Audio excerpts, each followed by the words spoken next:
नमस्कार। आज जिस विषय को लेकर के मैं आपके सामने आई हूँ, वो विषय अचानक चर्चा का विषय बन गया। विषय ये कि क्या प्रधानमंत्री नरेंद्र मोदी पाकिस्तान जा रहे हैं?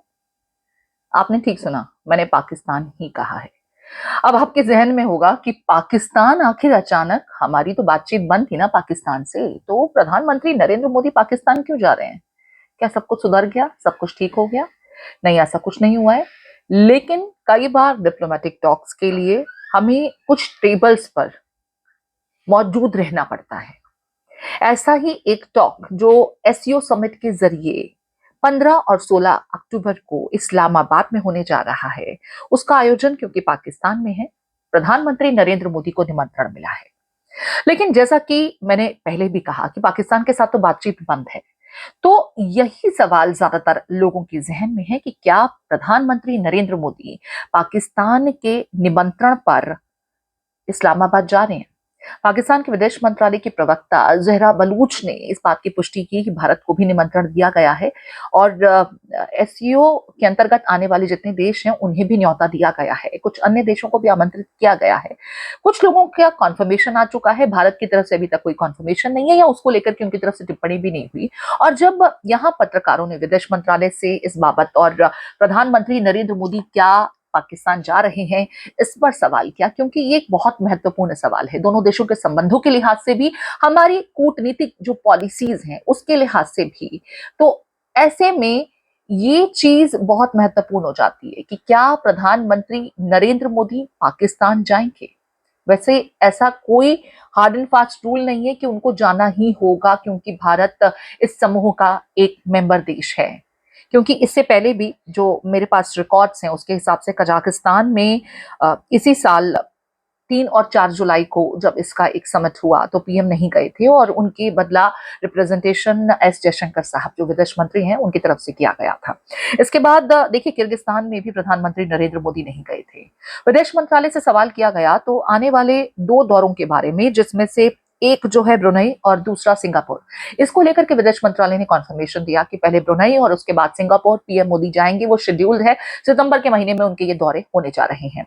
लेकिन जहां तक सवाल है पाकिस्तान का, इसको लेकर के जब प्रश्न पूछा गया तो विदेश मंत्री एस जयशंकर ने स्पष्टता के साथ कहा कि लोगों का ये तर्क है, लोगों की ये राय है कि वर्तमान जो स्थिति पाकिस्तान के साथ बनी हुई है, जैसा कि आप जानते हैं हमारी तमाम डिप्लोमेटिक टॉक्स बंद हैं, यथास्थिति बरकरार रहे।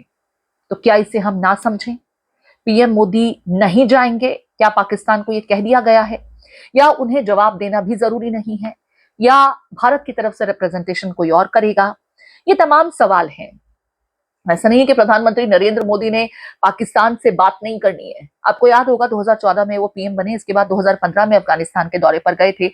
25 दिसंबर 2015 वो तारीख जब पीएम मोदी अफगानिस्तान से जब भारत लौट रहे थे, तो नवाज शरीफ साहब की पोती के निकाह में पीएम मोदी अचानक बिना किसी शेड्यूल्ड फॉर्मेट के, मीटिंग के, टाइम के पाकिस्तान पहुंचे थे। उस निकाह में उन्होंने शिरकत भी की थी, आशीर्वाद भी दिया था, उनको वहां गार्ड ऑफ ऑनर भी दिया गया था और ये उम्मीद लगाई जा रही थी कि पाकिस्तान के साथ हमारे संबंध सुधरेंगे। लेकिन पाकिस्तान वो अपनी हरकतों से बाज नहीं आता। उसकी फितरत ही पीठ में खंजर फूंकने की रही है। हुआ भी कुछ ऐसा ही। पुलवामा जैसी घटनाएं पाक प्रायोजित आतंकवाद की न सिर्फ तस्दीक करती हैं, उसके बाद से हमारे टॉक्स पूरी तरह से खात्मे की तरफ चले गए। कोई टॉक्स होती नहीं है, हमारे तमाम संबंध भी जो है ऑन होल्डिंग है। हम जाते ही नहीं है। हम पाकिस्तान के साथ किसी भी प्लेटफॉर्म पर जब हमारे मुल्क के रिप्रेजेंटेटिव्स पहुंचते भी हैं तो या तो हम उन्हें लताड़ लगाते हैं, उन्हें उनकी औकात दिखाते हैं, जरूरी भी है, लेकिन डिप्लोमेटिक टॉक्स जो होती हैं वो होती नहीं है। लेकिन फिर बीते साल भारत ने जब G20 का यहाँ पर होस्ट किया उस पूरे इवेंट को, तो बिलाल भुट्टो जरदारी जो हैं वो पहुंचे और उन्होंने उसमें शिरकत की। गोवा में एससीओ की जो बैठक हुई उसमें भी वो मौजूद रहे। 12 साल बाद पाकिस्तान की तरफ से कोई इस कद का नेता, विदेश मंत्रालय की तरफ से या इस तरह का जो नेता है वो भारत दौरे पर आया। तो क्या यहाँ से अब बातचीत वापस पटरी पर आएगी क्या? ये प्रश्न इसलिए भी है कि क्या भारत पड़ोसी मुल्कों के साथ अपने संबंध सुधार सकता है, इस दिशा में एक मौका मिल रहा है? क्या इसे इस तरह से देखा जाए? कुछ लोग कहते हैं मौका देने में कोई हर्ज नहीं है। इसके अलावा एक और विषय है जिसके बारे में आपको जानकारी देना चाहूंगी। ब्रिक्स समिट को लेकर के रूस की तरफ से भी भारत को न्योता दिया गया है, पीएम मोदी को आमंत्रित किया गया है।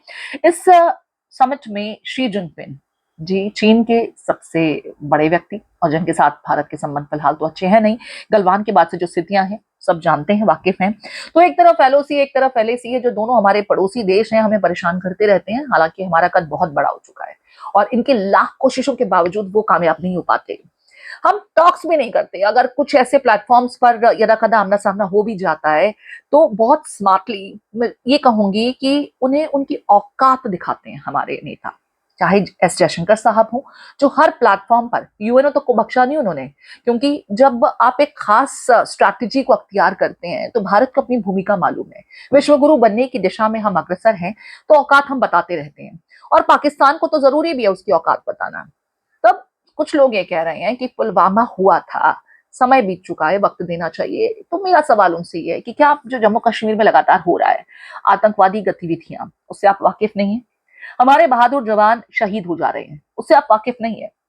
पाकिस्तान क्यों हमारे लिए जरूरी है? स्ट्रैटेजिकली, अगर ज्योग्राफिकली हम देखें तो वो एक इंपॉर्टेंट पहलू है जिसे हम ओवरलुक नहीं कर सकते। लेकिन हम ये भी जानते हैं कि जैसे जम्मू कश्मीर में चुनाव का ऐलान हुआ है, पाकिस्तान में खलबली मच गई है भाई। जम्मू कश्मीर हासिल तो कर नहीं सकते, औकात है नहीं, कटोरा लेकर के इधर उधर भीख मांगते फिरते हैं। लेकिन फिर एक तरफ आप टॉक्स के लिए हमें बुलाते हैं और दूसरी तरफ आप आतंकवादियों को प्रायोजित कर देते हैं। अपने लिए कटोरा मांग करके भीख लेके आ रहे हैं और आतंकवादियों को प्रायोजित करके जम्मू कश्मीर भेज देते हैं कि जाइए वहां दहशत फैलाइए। तो ऐसे मुल्क के साथ किसी भी तरह की टॉक्स की जरूरत क्या है? वो तो इंटरनेशनल प्लेटफॉर्म पर क्रिकेट और फुटबॉल जैसे इवेंट या हॉकी जैसे इवेंट हो जाते हैं जहां पर हमें पाकिस्तान का सामना करना पड़ता है, वहां भी हम जीतते ही हैं। तो जरूरत क्या है? जरूरत है, कुछ विषयों को हम ओवरलुक नहीं कर सकते। एससीओ एक बहुत महत्वपूर्ण प्लेटफॉर्म है और मध्य एशिया के लिहाज से भारत के लिए भी बहुत महत्वपूर्ण विषय है, क्योंकि भारत की जो खास करके अहमियत है इस संगठन में वो बहुत महत्वपूर्ण है। हम अपने पड़ोसी मुल्कों को ओवरलुक नहीं कर सकते, लेकिन ये भी हकीकत है कि हमें ये समझना होगा कि यही पड़ोसी मुल्क हमेशा हमें परेशान करते हैं। फिर चाहे मैं पाकिस्तान का जिक्र करूं या चीन का भी जिक्र करूं, क्योंकि ब्रिक्स भी उसमें शामिल है। तो सवाल ये भी उठ रहे हैं कि क्या वहां शी जिनपिंग के साथ पीएम मोदी की बातचीत होगी क्या?